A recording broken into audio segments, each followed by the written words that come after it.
প্রাপ্তির শেষ কোথায়? বিবাহিতরা বলে সংসারে অশান্তি, তাল্লাক দিয়ে সব মিটকুট করে ফেলতে ইচ্ছে করে। আর অবিবাহিতদের সারাক্ষণ বিয়ের চিন্তায় দিন কাটে, সঙ্গীকে পাওয়ার স্বপ্নে বিভোর।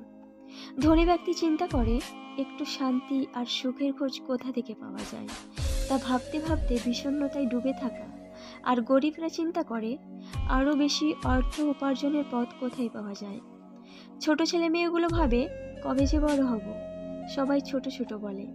আর প্রাপ্তবয়স্করা আফসোস করে, ইস, সেই শৈশবটাকে যদি ফিরে পেতাম। সন্তানপ্রাপ্তরা বলে এইগুলোর যন্ত্রণায় জীবনটা শেষ হয়ে গেল, একটাও মানুষ হলো না। যাদের সন্তান নেই তারাই ভালো আছে।